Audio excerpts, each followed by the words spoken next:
Our next honoree, and this is a real treat for me, you can't have this long of a background because you're still only 29, right?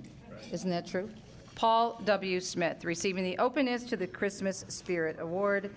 Paul W. Smith of Golf Classic, of course, benefiting PAL. Paul W. was 15 years old. 15 years old when he started his radio career back in 1968 at WVMO, Monroe, Michigan. In the 1970s, he divided his time between college and WSPD in Toledo, and later returned to the station for nearly 10 years as a salesperson, account executive, and afternoon drive host. A successful turn as a TV morning show host led to Paul W.'s first morning drive show at CWA Toledo. In 1984, he moved to morning drive at CKLW across the river in Windsor for a year before moving to the voice of the Great Lakes, WJR, Detroit, as a weekend host. Within a year, Paul W. had added a weekday show at WABC in New York to his duties, later moving and commuting to WCA, New York, while still hosting weekends at WJR. In 1990, Paul W. hosting a noon interview show at WJR while also working mornings via satellite at WWDB-FM in Philly, and with the 1996 passing of longtime WJR morning host J.P. McCarthy, Paul W. began a lengthy run as the station's morning host, and he's been there ever since. An amazing gift to the airwaves in Detroit. Paul W. also co-hosting Destination 313, a weekly interview show devoted to Detroit events and entrepreneurs. Now, in addition to all the great radio work that he has done, he obviously cares a great deal about the community. He is concerned with what's happening here in the D, in the Motor City. Through the annual Paul W. Smith Golf Classic, he's raised over $4.5 million for the Detroit Police Athletic League.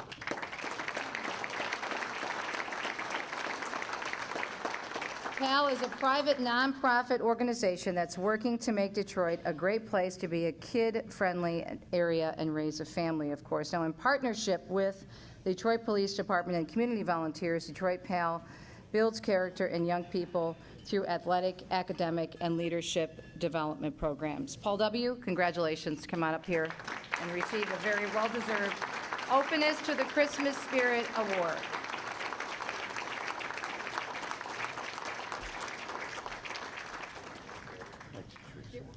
Isn't Teresa doing a great job? Not just because she said all those nice things. It's not easy to MC things, and she does a great job, and in her spare time, she's written this book that I hope that you will look for. Did you bring any to sign and sell today? Teresa? I didn't even pay you to say this, and you're plugging the book for me. I love you. You're so good. It's called God's Bucket List, Heaven's Surefire Way to Happiness in This Life and Beyond.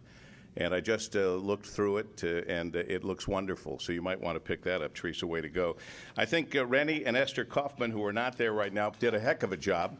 Don't you think they were good? And our wait staff and the chefs, wherever they are, we think they did a great job.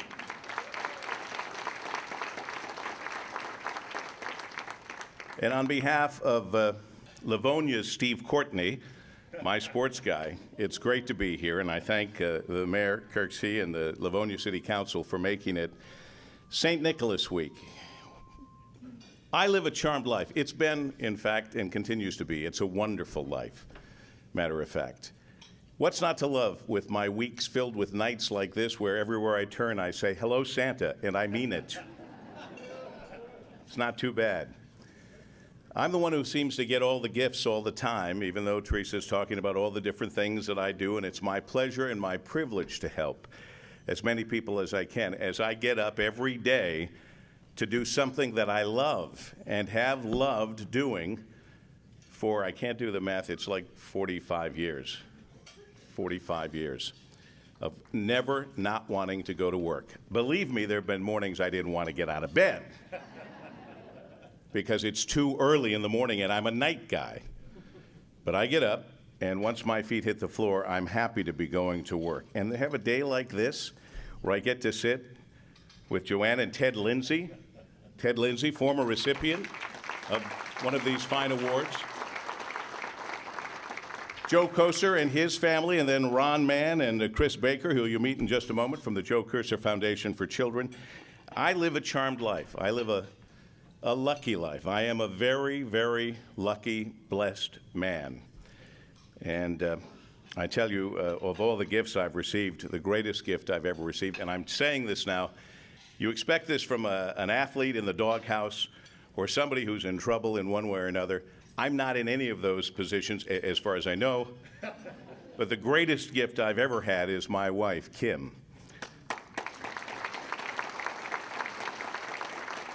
She gets up at 4 o'clock in the morning with me, has coffee in the car before I get to the car, before I'm even fully out of bed, and has 15 or 20 ideas to me on my computer before I get to the Fisher Building to start my radio show.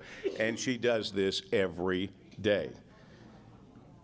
And I'm used to living on 3 hours of sleep a night. I'm very worried about her because that's not so good. But you are the greatest gift of my life, sweetheart, and it's great to be able to share all these wonderful times, all of these things that we experience. All of you are Santas in so many different ways, whether you're wearing red or sitting at this table or not. All of you help support so many good causes like this one tonight, and I salute and congratulate all of you. And as Teresa said, I have been doing this since I was 15, and many, many years ago when I was in Toledo, I would go to work at this radio station where I did sales, I was on the air, I did a television show, I swept the floors, I did whatever I had to do because I loved it. And every day when I was going to work, there was a young boy out there mowing the lawn. And I'd walk from the parking lot to the radio station, and I'd see the kid, and I'd say, "How you doing?" Oh, good, Mr. Smith." I said, "Look, you're doing a nice job mowing this lawn. It looks good. You don't want to do this all your life, though. This is a tough job, and it's dangerous. You don't want to do this all your life, do you?" "Oh, no.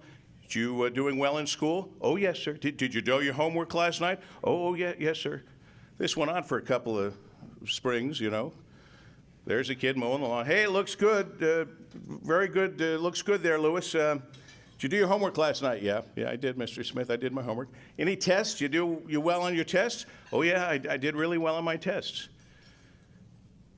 He listened to me, is the way I like to think of it, because he went to Stanford and did very well.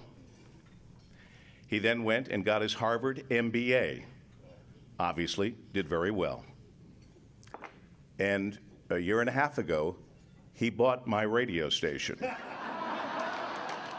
and did very well. His name is Louis Dickey. He now owns 460 radio stations, Cumulus Broadcasting, and am I ever happy I was nice to that kid mowing the lawn. Thank you.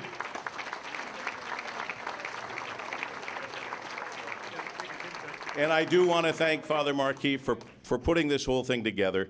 And the only uncomfortable time I had is when I put him on the radio, because he wanted to come on and talk about this, and I realized he had a better voice than me.